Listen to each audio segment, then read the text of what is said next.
If you're here to fall asleep, you're in the right place. For the next 2 hours, I'm going to tell you 6 medieval legends. Old stories. From the age of knights and castles and magic. Told slowly. Peacefully. In the most boring way possible. These are tales everyone knows. Tristan and Isolde. King Arthur. Robin Hood. But tonight we're not rushing. Not building suspense. Just telling slowly so you can drift away. Get comfortable. Lower your volume. Close your eyes. You don't need to follow every word. Just listen until sleep finds you. Let's begin with your breath. Close your eyes if you haven't already. Let your body sink down into the bed, into the pillow, into rest. You don't need to hold anything. Just release. Let go. Breathe with me. In through your nose. Slowly. Filling your lungs. Hold for just a moment. And out through your mouth. Long, slow, like a sigh. Again. In, drawing in calm, drawing in peace. Hold. And out, releasing the day, releasing tension, releasing everything. One more time. In, deep and full. Hold, noticing the stillness.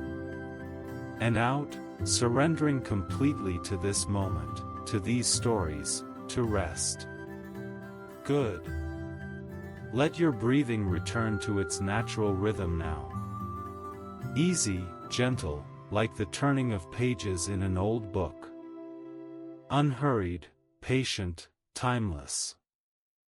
Tonight we visit 6 tales from medieval times. Tales of love and honor and magic and loss. But told gently, slowly, with no rush to reach the ending. Because the ending doesn't matter. Only the telling, the slow, patient telling. You don't need to stay awake to hear how they end. These are old stories. They've ended the same way for centuries. They will end the same way tomorrow. Tonight, just listen until you don't anymore. Our first tale is of love. A love that shouldn't have been but was. Tristan and Isolde and a potion that changed everything. Let's begin.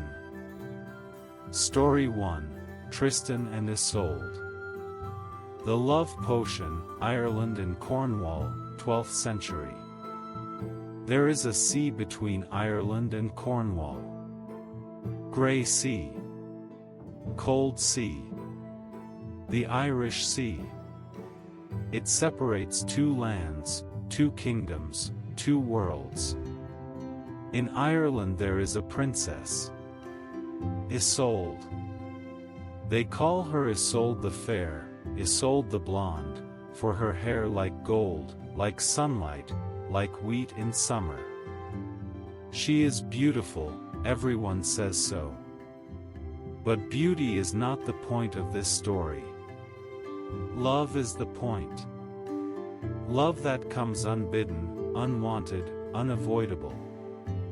In Cornwall there is a knight.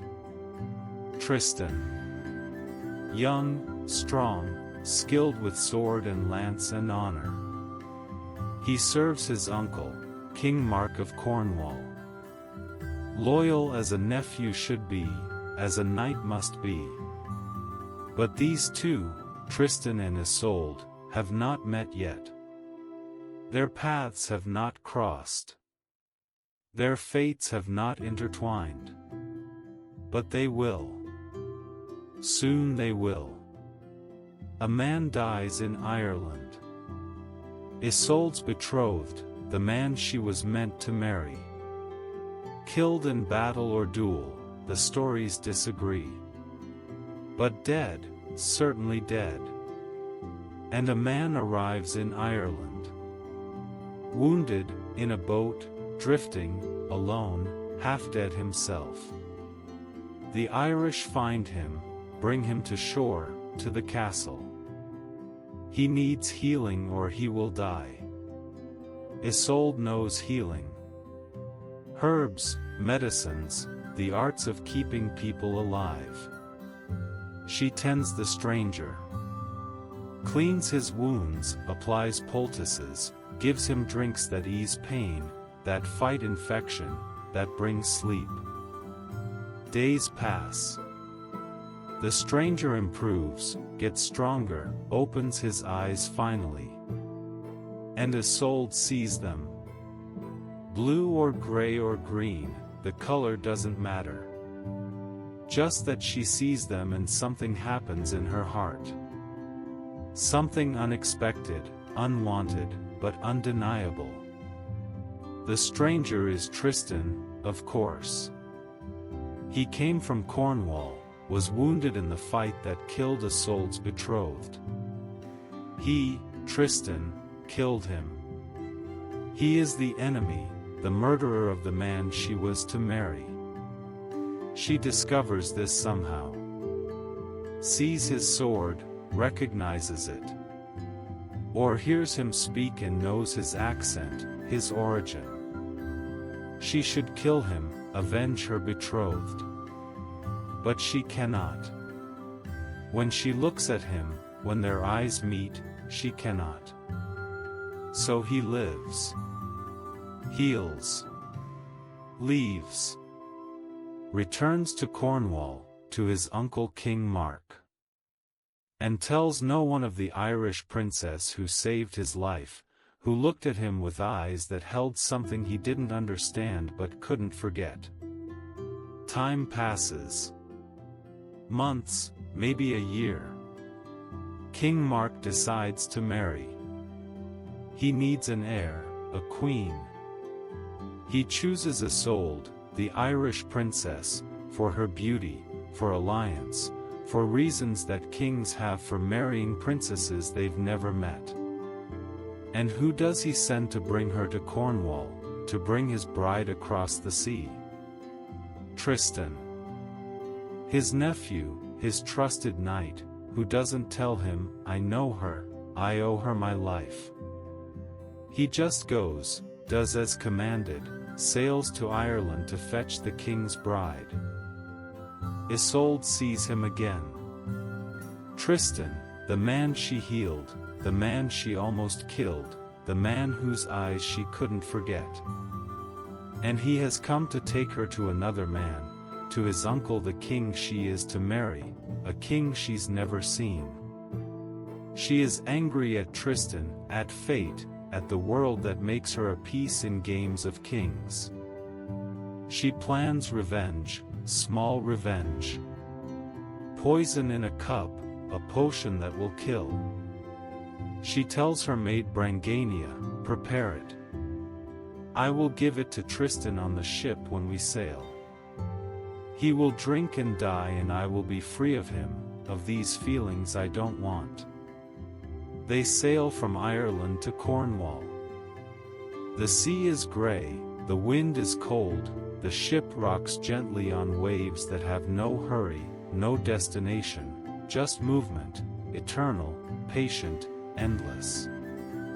Isolde brings the cup to Tristan. Here, she says. Drink. It is wine to ease the voyage. He suspects nothing, takes the cup, drinks. And as he drinks, Isolde watches his throat moving, the liquid going down, and she realizes, I love him. I don't want him to die. What have I done? And she grabs the cup from his hands, drinks the rest. If he must die, then I will die too. Better than living without him. Better than watching him die. They wait for death, for pain, for the poison to work. But nothing happens. They feel strange, yes. Warm, yes. Their hearts racing, yes. But not dying, not in pain. Just looking at each other and feeling everything, wanting everything, needing to be closer. The maid Brangania realizes her mistake. She gave the wrong cup. Not poison but a love potion, meant for Isolde and King Mark on their wedding night, to ensure they would love each other, to make the marriage work. But now Tristan and Isolde have drunk it and they are bound forever by magic, by fate, by love they cannot escape. But they must escape or hide it, pretend it doesn't exist.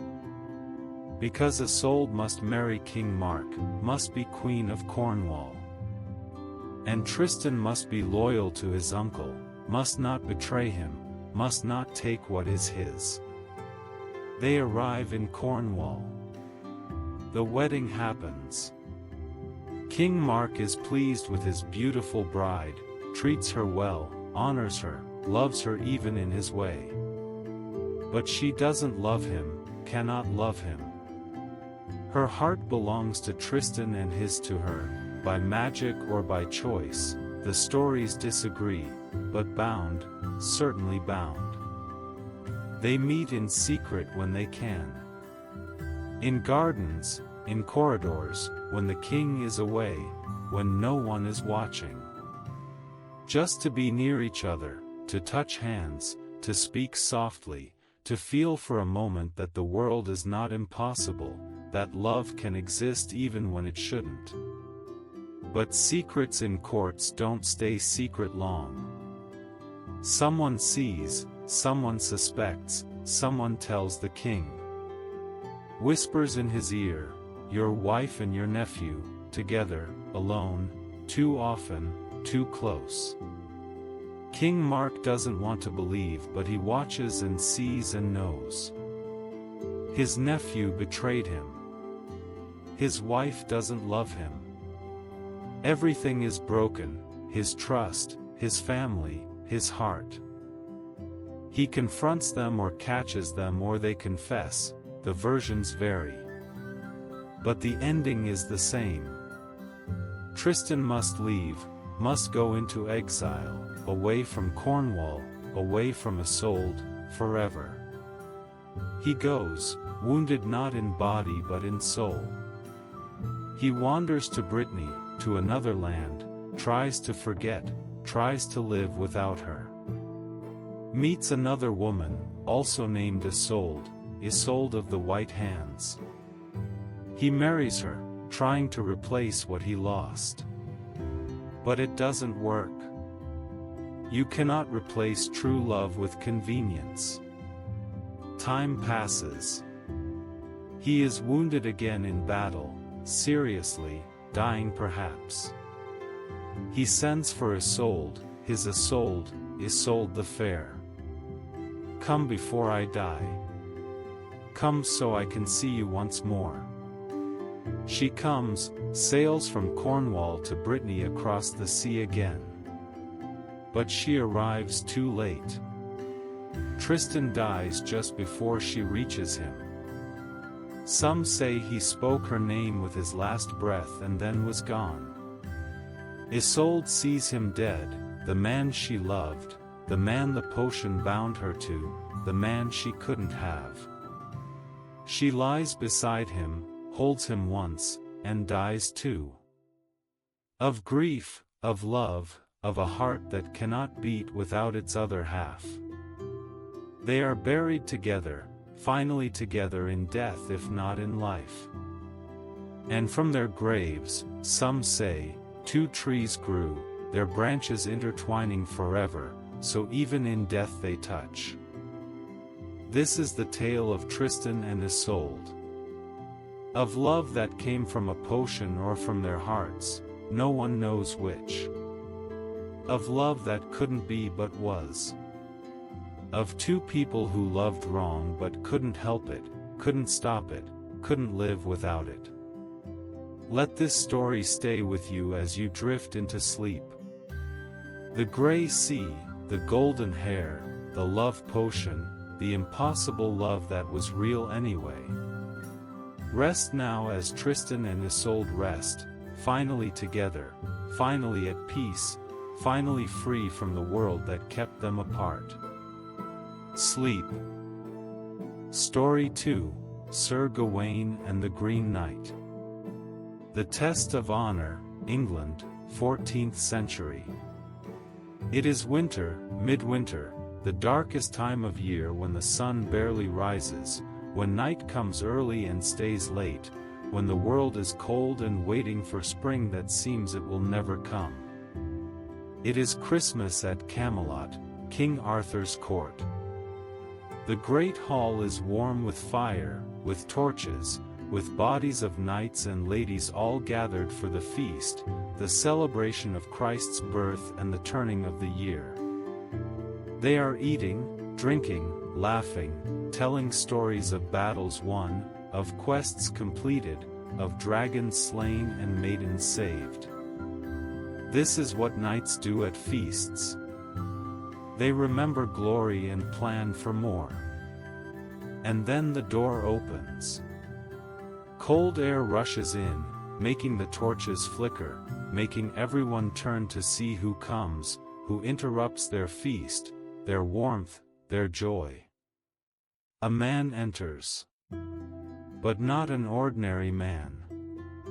He is tall, taller than any man there, broad, strong, dressed in green, all green. His clothes, his cloak, his boots, everything green like forest, like leaves, like spring that hasn't come yet. And his skin is green too. Not pale, not brown, but green like grass, like moss, like something not quite human, not quite natural, not quite right. He carries an axe, huge axe, with a blade that gleams sharp and deadly, and a handle of holly with berries red against the green. Everyone stares, silent now. No more laughing, no more stories. Just watching this green man who stands in their hall, uninvited, unexpected, impossible. He speaks, his voice deep, echoing. I come with a challenge for the knights of the Round Table, for the bravest among you, if you are so brave. The challenge is simple, he says. I will allow any knight here to strike me once with this axe, wherever he wants, however he wants. One strike to do whatever damage he can. But there is a condition.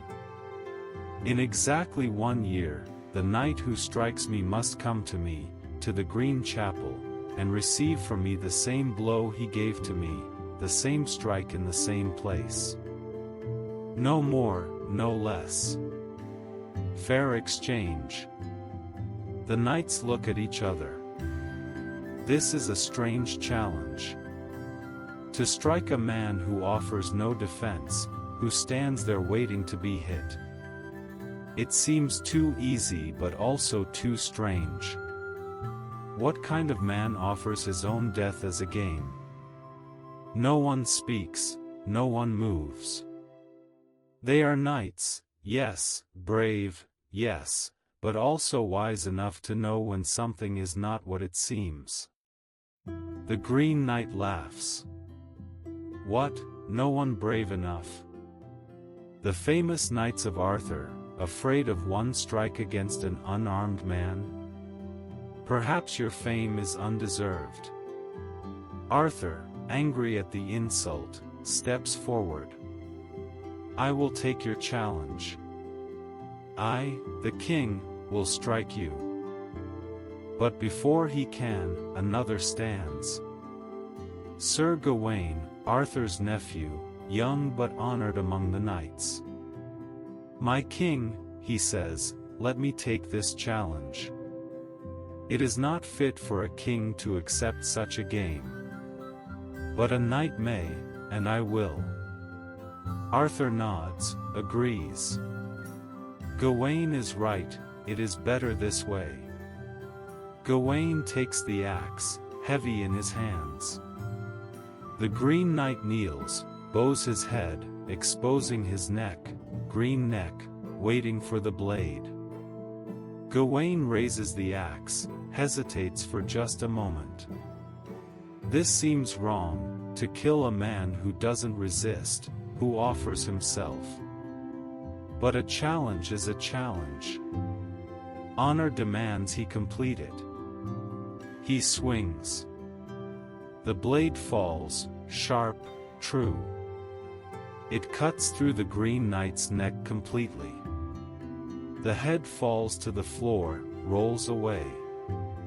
Blood doesn't pour as it should, just a little, seeping slowly.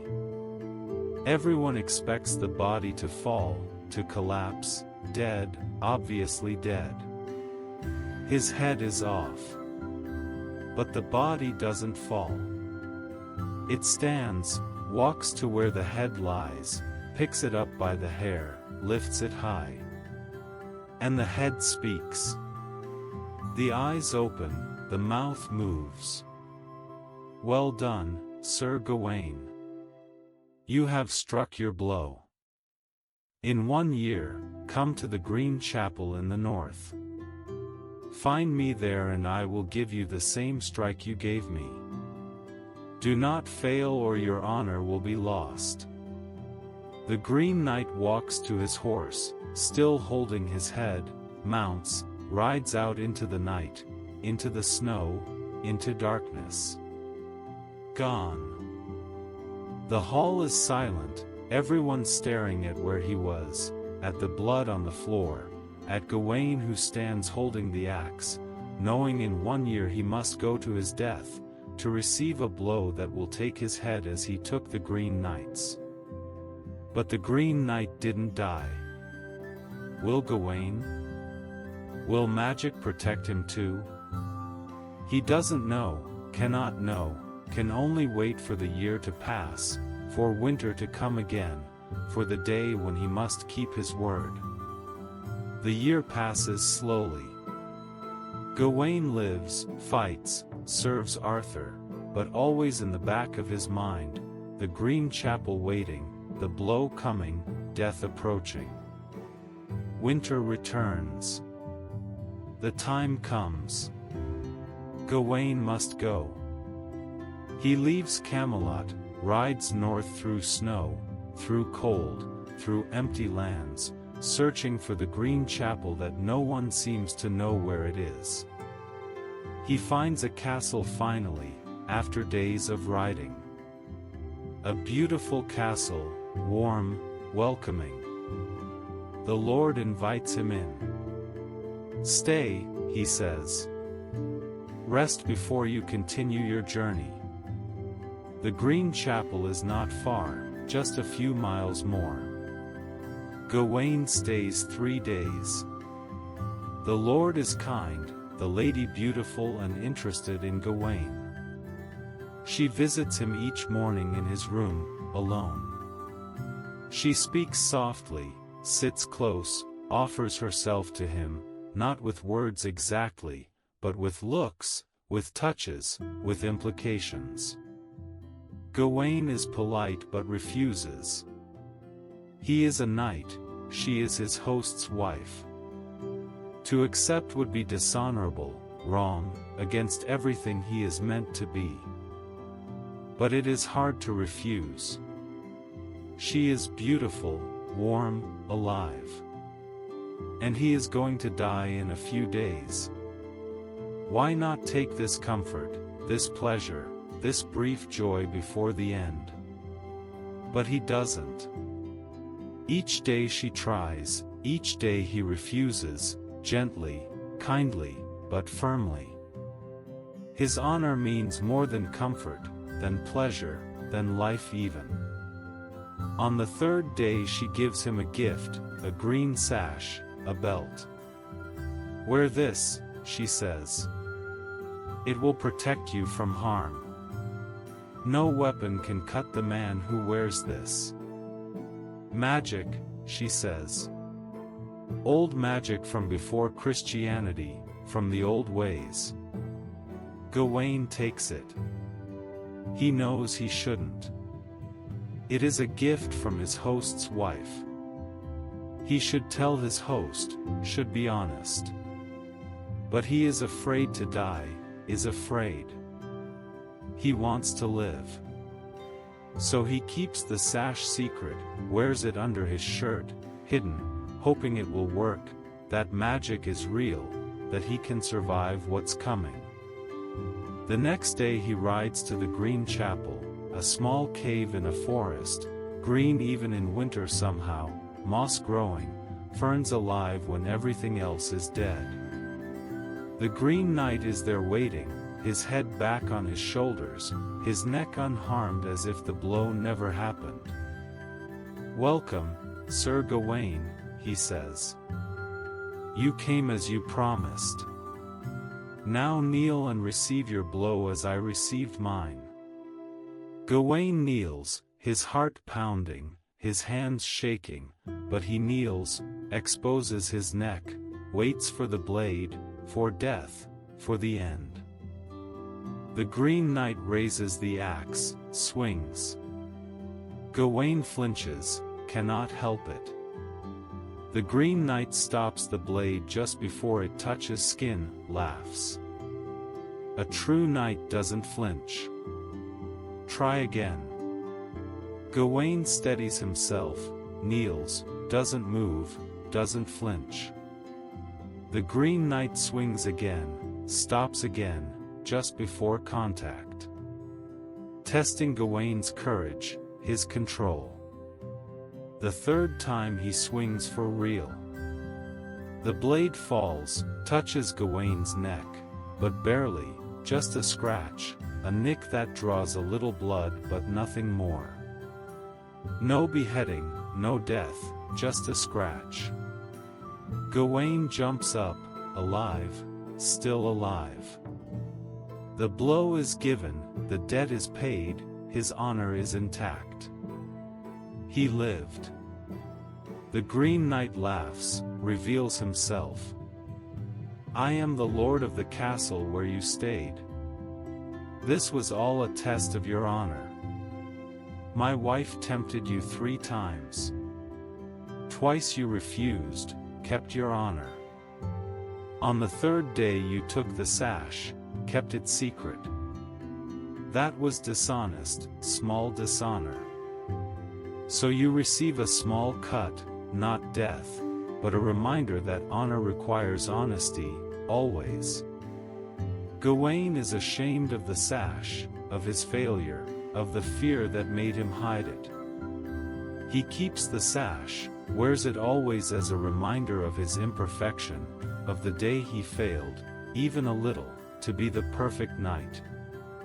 But he lived, returned to Camelot, told his story, and was honored still for his courage, for his honesty in admitting his fault, for being human, which even knights are in the end. This is the tale of Sir Gawain and the Green Knight. Of a test of honor, of temptation and refusal, mostly. Of being brave enough to face death and honest enough to admit when you fail, even a little, to be perfect. Let this story stay with you as you drift deeper. The Green Man, the sharp blade, the scratch that could have been death, the honor that survives imperfection. Rest now as Gawain rested after his trial, alive, imperfect, but honorable still. Sleep. Story 3, Lancelot and Guinevere. There is a castle called Camelot in Britain, in England perhaps. The stories are not clear on where exactly, but it doesn't matter. The place is less important than what happened there. King Arthur rules from Camelot, a good king, a just king, the greatest king Britain has ever known. He has knights, the best knights, who sit at a round table so no one is higher than another, all equal in honor, in courage, in service to the king. And Arthur needs a queen. A king must have a queen to rule beside him, to give him heirs, to complete his court. So he chooses a woman, Guinevere, beautiful, noble, from a good family, perfect to be queen. But he doesn't go to fetch her himself. He is too busy ruling, fighting, building his kingdom. So he sends someone, his best knight, his most trusted friend. Lancelot, Arthur says, "Go bring my bride to Camelot safely, honorably." Lancelot goes, does as commanded. Always he does what Arthur asks, loyal as a knight should be, as a friend must be. He finds Guinevere in her father's castle, tells her, "You are to be Queen of Camelot, wife of Arthur. I will take you there." She goes with him. What choice does she have? Women in these stories have few choices. They go where they are sent, marry who they are told, obey, always obey. They travel together for days.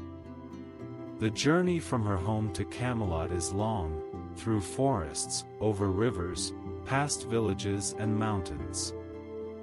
Days of riding, days of talking, days of being together, alone mostly, just Lancelot and Guinevere and a few guards who stay at a distance, who don't notice what's happening between the knight and the lady. What happens is simple and complicated both at once. They fall in love. Not because of a potion like Tristan and Isolde, just because they do.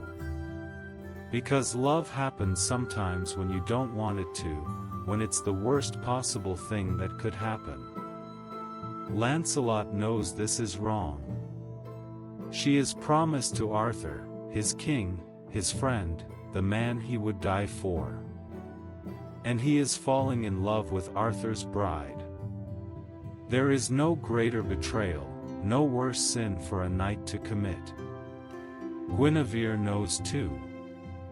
She is going to marry a king, a good king. She should be grateful, honored, happy. But her heart doesn't care about should.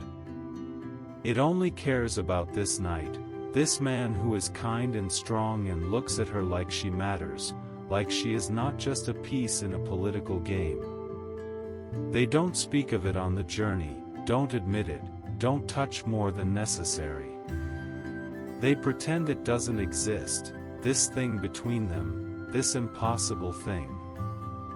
They arrive at Camelot. The wedding happens. Arthur marries Guinevere, makes her queen.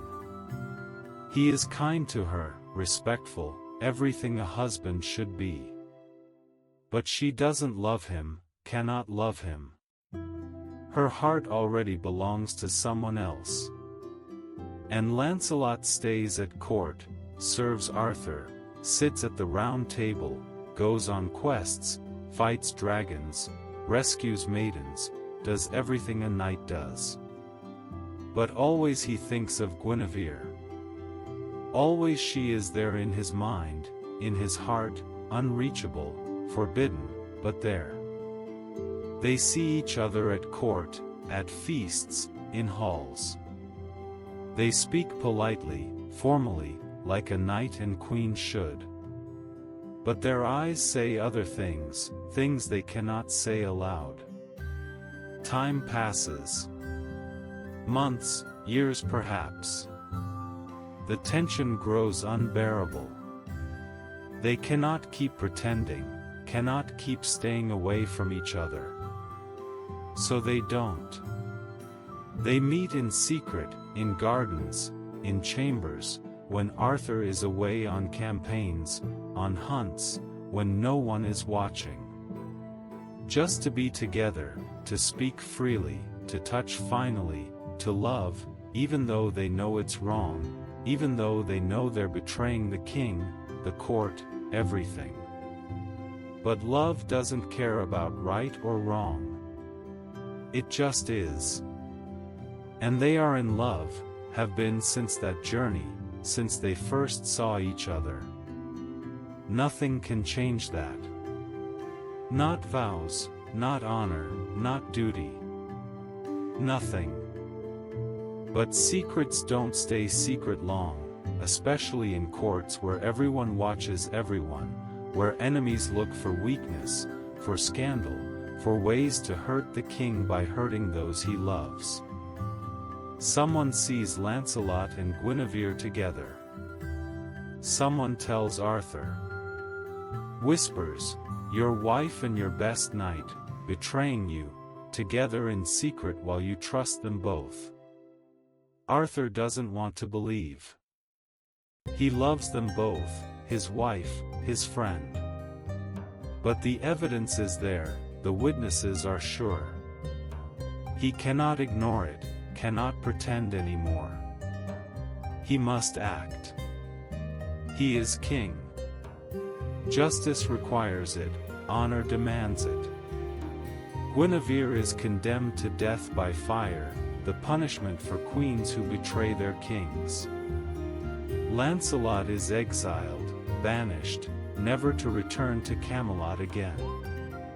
The day of execution comes. Guinevere is led to the stake, wood piled around her. The crowd watches, silent, some sad, some eager for the spectacle of a queen burning. The fire is lit, the flames begin to rise. And then horses thundering, men shouting. Lancelot returns.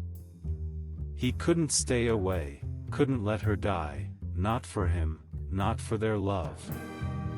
He fights through the guards, kills some, friends, companions from the round table, men he trained with, fought beside. But he kills them to reach her, to save her. He cuts her bonds, lifts her onto his horse, rides away before anyone can stop them. They escape together to his lands in France where Arthur cannot reach them easily. But the damage is done. The round table is broken. Knights have died by Lancelot's hand. The fellowship is shattered. Arthur must go to war against his own best knight, against the man he loved like a brother. While Arthur is away at war in France, his kingdom falls apart. His son Mordred, illegitimate, bitter, seizes the throne, claims Camelot for himself. Arthur must return, must fight his own son for his kingdom. The battle is terrible, brutal, father against son. In the end, Arthur kills Mordred but is mortally wounded himself. Guinevere hears of Arthur's death, of the fall of Camelot, of everything destroyed because of her love for Lancelot. The guilt is too much. She enters a convent, becomes a nun, spends her days in prayer, in penance, trying to atone for what she did. Lancelot hears too. Leaves his lands, becomes a hermit, lives alone in prayer, in fasting, in grief for his king, for his friend, for the kingdom he helped destroy. 6 weeks later he learns Guinevere has died in the convent, quietly, peacefully, perhaps of illness, perhaps of grief, perhaps just of being tired of carrying the weight of all that happened. He goes to her burial, sees her one last time. And then he too dies. Some say of heartbreak, some say of old wounds, some say he just gave up, let himself go to be with her finally, in death if not in life. This is the tale of Lancelot and Guinevere. Of love that destroyed a kingdom. Of two people who couldn't help loving each other even though it ruined everything, even though it killed a king, broke a fellowship, ended an age.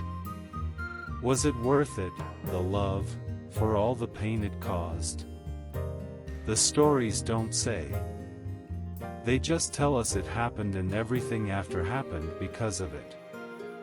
Let this story stay with you as you drift deeper.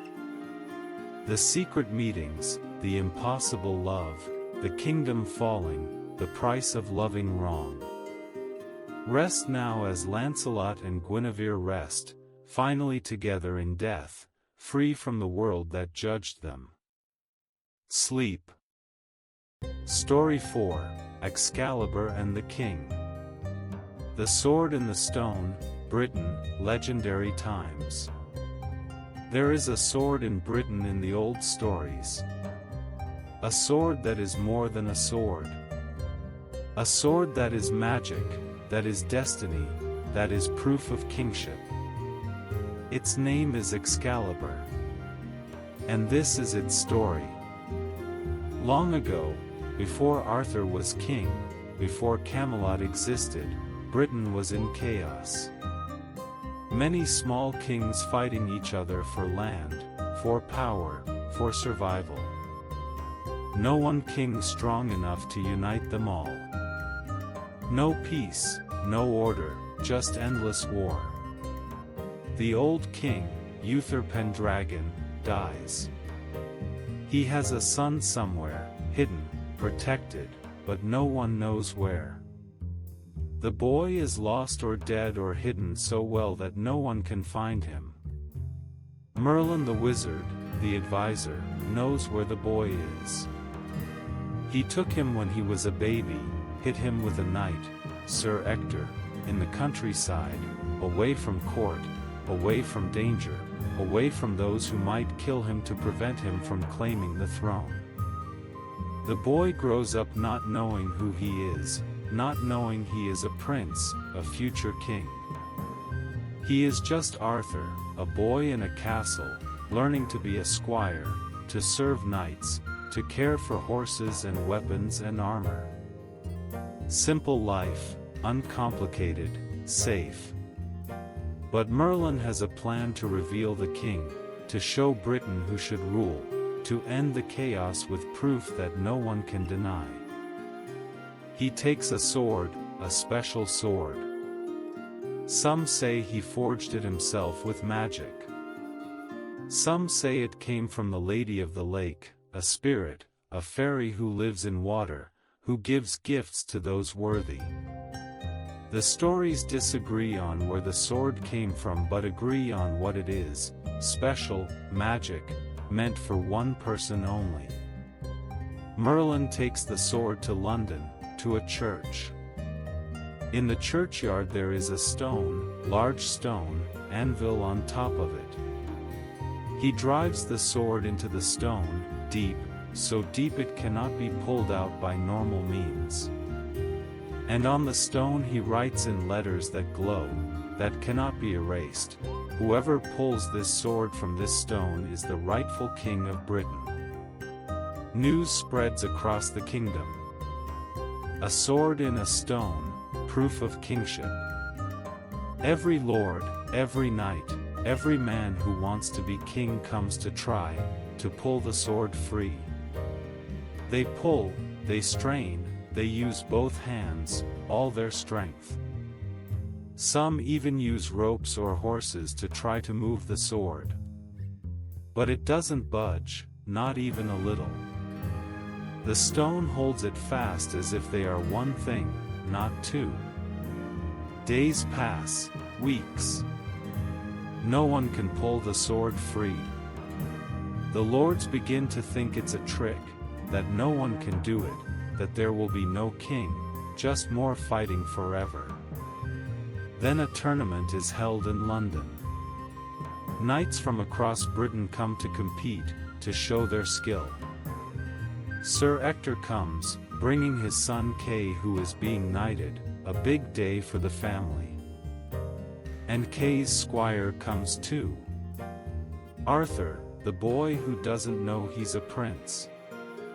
He's just there to serve, to help Kay with his armor, his weapons, his horse. The morning of the tournament, Kay realizes he forgot his sword at their lodgings across the city. "Arthur, I need my sword."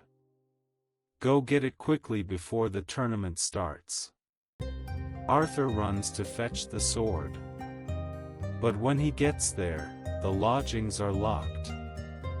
Everyone has gone to the tournament. He cannot get in, cannot get the sword. He panics. Kay needs a sword. This is his first tournament as a knight. He cannot fight without a sword.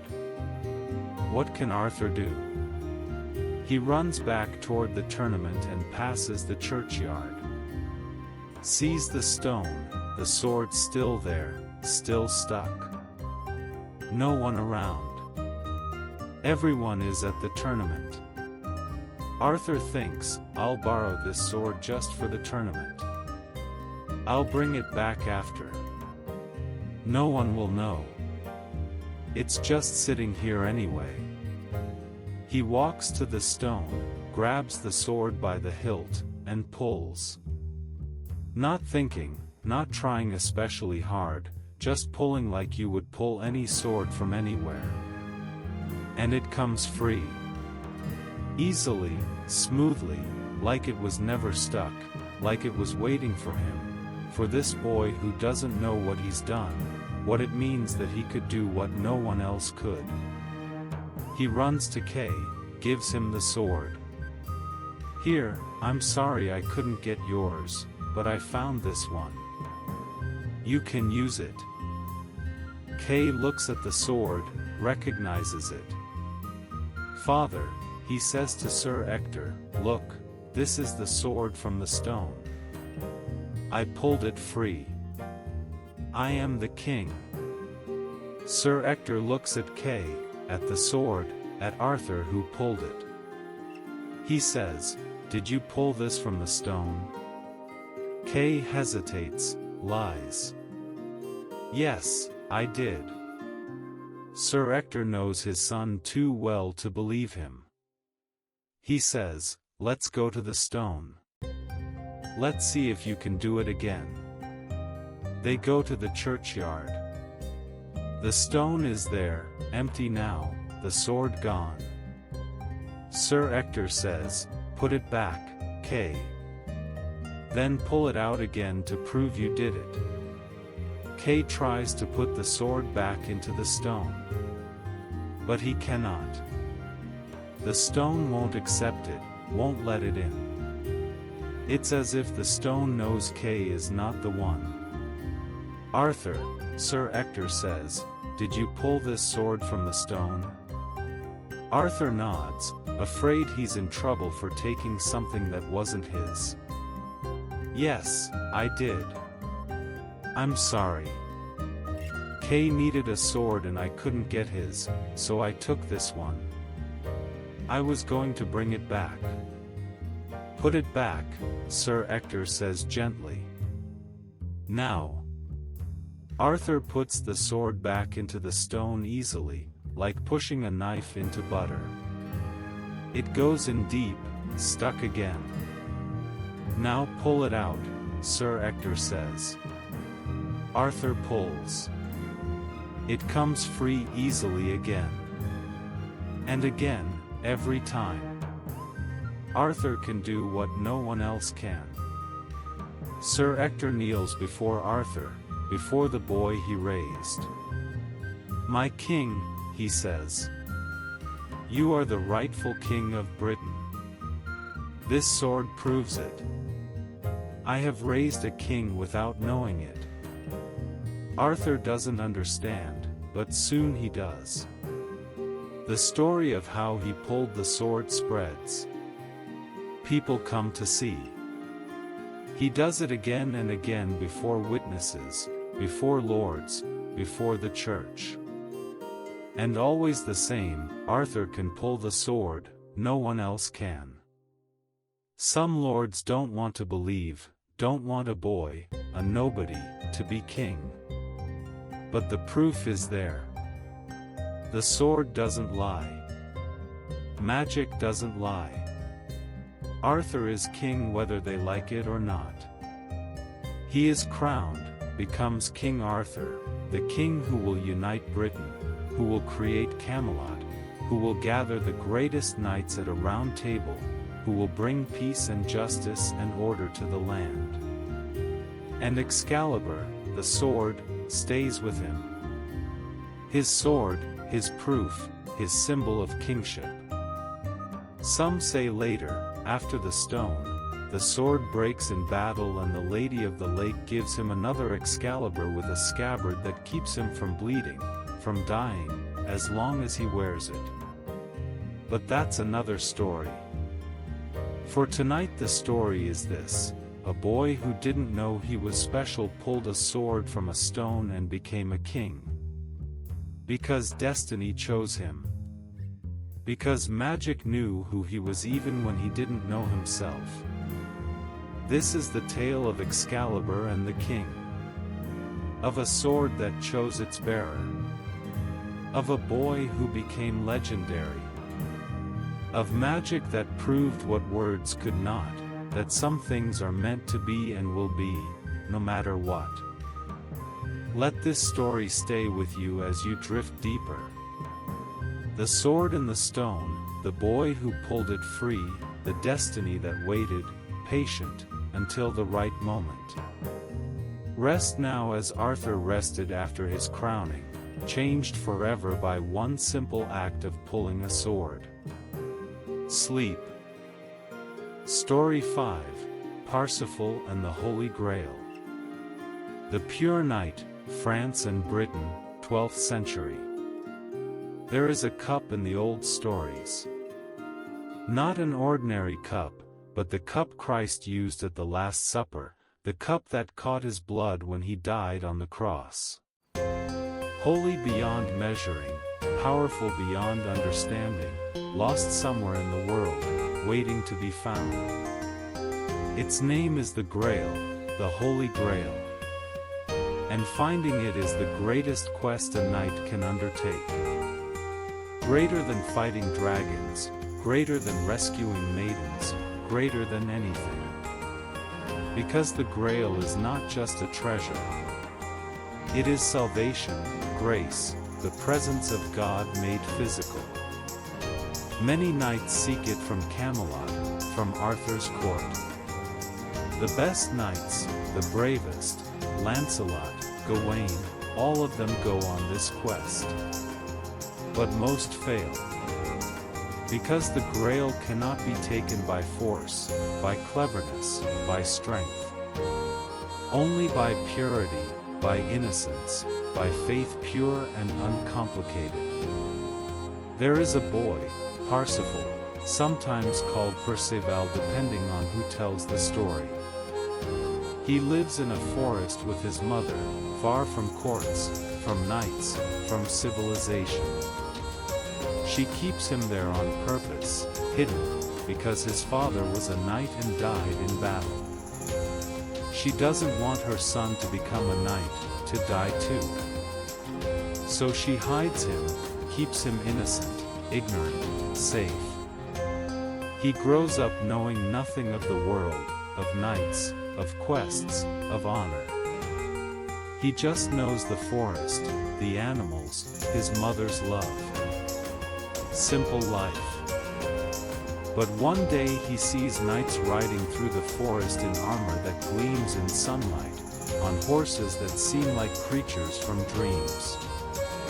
He stares.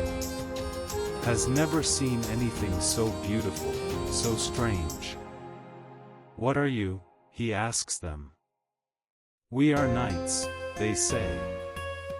We serve King Arthur at Camelot. Parsifal decides then, I will be a knight too. Nothing his mother says can change his mind. He leaves, goes to Camelot, leaves her alone in the forest, heartbroken but unable to stop him. He arrives at Camelot, naive, ignorant, dressed like a fool, not knowing anything about how to be a knight.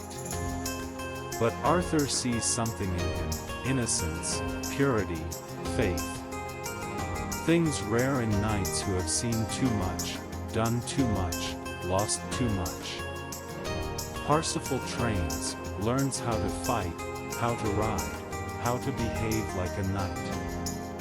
But he never loses his innocence, his simple faith, his pure heart. And this makes him special, different from all the other knights. When the quest for the Grail is announced, Parsifal goes too. Not because he understands what the Grail is, not because he seeks glory. Just because it's a quest and knights go on quests. Simple as that. He wanders for a long time through forests, through wastelands, seeing strange things, meeting strange people, not understanding half of what he sees but continuing anyway because that's what you do on a quest. One day he comes to a castle on a hill, gray castle, old but still standing. He is welcomed inside. The lord of the castle is there, old, wounded, in pain, lying on a couch, unable to move, unable to heal. The Lord welcomes Parsifal, invites him to feast, to stay. The castle is strange, beautiful but strange. The people are silent, sad, as if waiting for something that never comes. During the feast a procession enters the hall. A young woman carries a spear, blood drips from its point endlessly. Another carries a platter of silver. And then another woman, young, beautiful, carries a cup glowing with light that fills the hall with warmth, with peace. The Holy Grail. Parsifal sees all this. Wants to ask what it means, why the spear bleeds, why the cup glows, why everyone is so sad. But he remembers his training as a knight. A knight should not ask too many questions, should not seem ignorant, should be polite, quiet, proper. So he says nothing, asks nothing. Just watches as the procession passes, as the Grail is carried away, as the light fades. The next morning he wakes. The castle is empty. Everyone gone, the lord, the servants, the women, all vanished. He is alone in an empty castle. He leaves, confused, but continues his quest. Years pass. He wanders more, has adventures, fights enemies, rescues people, becomes a better knight. But always he thinks of the castle, the Lord, the Grail, the question he didn't ask. He learns eventually that the castle was the Grail castle. The Lord was the Fisher King, wounded by sin or curse, unable to heal, unable to die, waiting for someone to ask the right question to break the spell, to heal him, to restore the land around him that is dying because he is wounded. And the question was simple: whom does the Grail serve? That's all Parsifal needed to ask, and everything would have been healed, restored, saved. But he didn't ask. Because he was trying to be proper, to be polite, to follow rules he was taught. And his silence failed the king, the land, the quest. Parsifal is devastated when he learns this. He failed through ignorance, through following rules when he should have followed his heart, his curiosity, his simple pure instinct to ask what he wanted to know. He searches for years for the castle again, for a second chance to ask the question, to heal the king, to find the Grail again. And finally, after long suffering, after learning that purity is not ignorance, that faith requires questioning not blind obedience, he finds the castle again. The Fisher King is still there, still wounded, still waiting. The Grail is carried through again. And this time Parsifal asks, whom does the Grail serve? And the moment he asks, the king is healed. The wound closes, the pain ends, the land blooms again, green, alive, restored. And the Grail remains with Parsifal because he proved himself worthy, not through strength or cleverness, but through persistence, through learning, through growing from failure. This is the tale of Parsifal and the Holy Grail. Of a pure knight who failed and learned and tried again. Of a quest that required not strength but the courage to ask questions, the wisdom to learn from mistakes, the faith to keep searching even after failing. Let this story stay with you as you drift deeper. The glowing cup, the wounded king, the question that heals, the second chance that comes to those who persist. Rest now as Parsifal rested after finding the Grail, after healing the king, after completing what seemed impossible. Sleep. Story 6, Robin Hood. The Outlaw of Sherwood, England, 13th century. There is a forest in England, Nottinghamshire, called Sherwood Forest. Old forest, dark forest, where the trees grow so thick that sunlight barely reaches the ground, where outlaws hide from the law, from the sheriff, from the king. And in this forest lives the most famous outlaw of all, Robin Hood, Robin of the Forest, Robin of Locksley. Many names for one man who is both villain and hero depending on who you ask. The rich call him thief, bandit, criminal. The poor call him savior, champion, friend. Because Robin has a simple rule, he steals from the rich and gives to the poor. But let's start at the beginning, before Robin was an outlaw, when he was just a man, a nobleman some say, with lands and title, living a good life, a legal life. But something happened. The stories disagree on what. Some say the sheriff of Nottingham took his lands unjustly. Some say Robin killed a deer in the king's forest, which was illegal, forbidden, punishable by death. Some say he spoke against the king, against taxes that were too high, that crushed the poor. Whatever the reason, Robin became an outlaw, had to flee to the forest, to Sherwood, to hide from the law. And once there he decided, if I am an outlaw, I will be an outlaw for the right reasons. He gathered others around him. Men who also fled the law for various reasons. Little John, a giant of a man, strong, loyal. Will Scarlet, young, quick, fierce. Friar Tuck, a monk who liked fighting and drinking more than praying. Much, Alanadale, and others. All outlaws, all living in the forest under Robin's leadership. They lived simple lives in the forest. Hunting for food, building shelters from branches and leaves, avoiding the sheriff's men who came into the forest to catch them but never could. The forest protected them, its darkness, its paths that only they knew. But Robin didn't just hide. He acted. He had a mission, a purpose. The rich in England had too much, the poor had too little. The king and his nobles taxed the people heavily, took their money, their food, their land, left them starving, suffering, dying. Robin decided to fix this in his own way. He would rob the rich, the tax collectors, the nobles, the church even.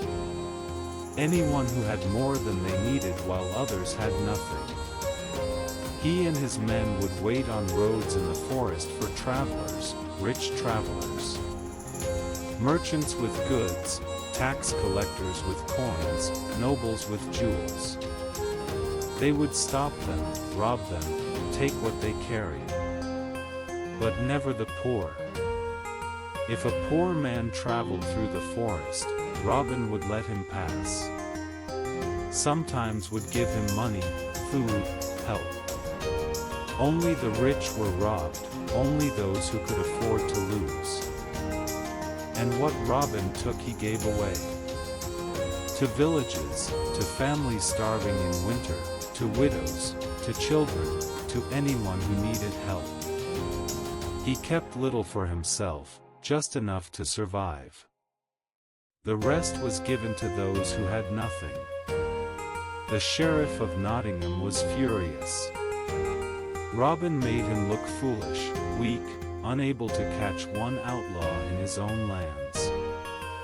He sent men into the forest to hunt Robin, but they never caught him. Robin was too clever, too fast, too good with his bow and arrows. Robin's skill with the bow was legendary. They said he could split an arrow with another arrow, could hit a target a mile away, could shoot while running, while riding, while hanging upside down. No one could match him. His arrows never missed. The sheriff held contests hoping to lure Robin out. Archery contests with prizes of gold, of silver. Thinking Robin's pride would make him come, would make him compete, would make him reveal himself. And sometimes Robin did come. But in disguise. As an old man, as a beggar, as a merchant. He would compete, win, take the prize, and vanish before the sheriff realized who he was. There was a woman, Maid Marian. Some say she was Robin's love, a noble woman who left her comfortable life to join him in the forest, to live as an outlaw because she loved him and believed in what he was doing. Others say she stayed at court and helped Robin secretly, gave him information, warned him of danger, loved him from afar but could not leave her life to join his. Either way, there was love in the story between Robin and Marian, complicated by their different worlds, by his outlaw life, by the impossibility of being together openly, safely. Years passed. Robin continued his work, robbing the rich, helping the poor, evading the sheriff, becoming more legend than man. Stories were told of him in taverns, in villages, everywhere the poor gathered. They spoke of Robin Hood, the hero who cared for them when no one else did. But outlaws don't live forever. Eventually age catches them, or wounds, or betrayal, or just exhaustion from running, hiding, fighting for so long. Robin was wounded in a fight, badly. He knew he was dying. He went to Kirklees Abbey where his cousin was the prioress. She was skilled in healing. He thought she would help him. But she betrayed him. Whether for money from the sheriff or from anger at his outlaw life, no one knows. But she let him bleed too much when she should have stopped it. She killed him slowly while pretending to help. Robin knew what she was doing, knew he was dying. He called for his bow one last time, asked to be carried to a window. He drew the bow with his last strength, shot an arrow out into the forest. Wherever it lands, he said, bury me there. The arrow flew far, considering he was dying. It landed under a tree in Sherwood, in the forest he loved, where he had lived for so long. They buried him there, under that tree. A simple grave, no marker at first. Later a stone was placed marking where Robin Hood, the outlaw, the hero, the thief, the champion, lay. His men scattered without their leader. Little John, Friar Tuck, the others. Some returned to normal lives, some continued as outlaws, some just disappeared into history. But the stories remained. Of Robin Hood who stole from the rich and gave to the poor. Who fought against injustice even when it made him a criminal. Who cared for the weak, the hungry, the forgotten, when no one else would. Was he real, a real man who lived and died in Sherwood? Or just a story that people told to give themselves hope that someone somewhere was fighting for them? The historians debate. The stories don't care.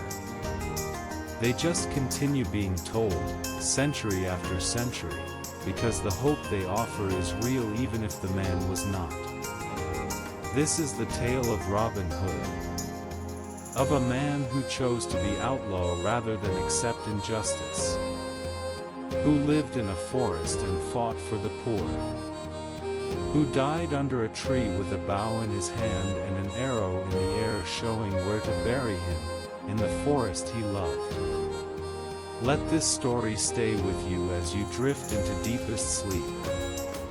The green forest, the skilled archer, the gold taken and given away, the hero who was also a thief depending on your perspective. Rest now as Robin rests under his tree in Sherwood where the forest is green and the outlaws are free and the stories never end. Sleep. And so our tales are done.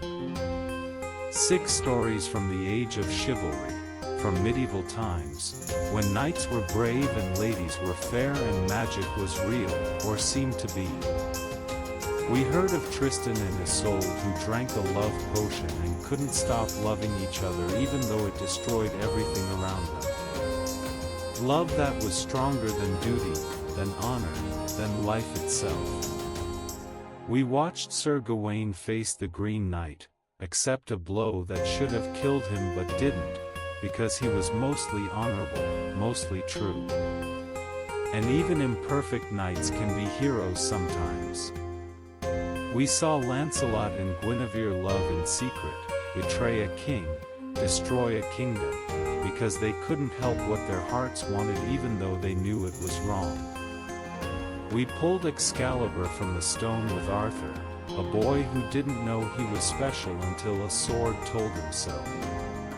Destiny choosing someone who didn't choose it back. We followed Parsifal on his quest for the Holy Grail, watching him fail by being too polite and then succeed by asking the simple question he should have asked the first time. Growth through failure. And we walked with Robin Hood through Sherwood Forest, stealing from rich, giving to poor, living as an outlaw for justice, for the forgotten, for those who had no one else to fight for them. 6 stories, different but also the same.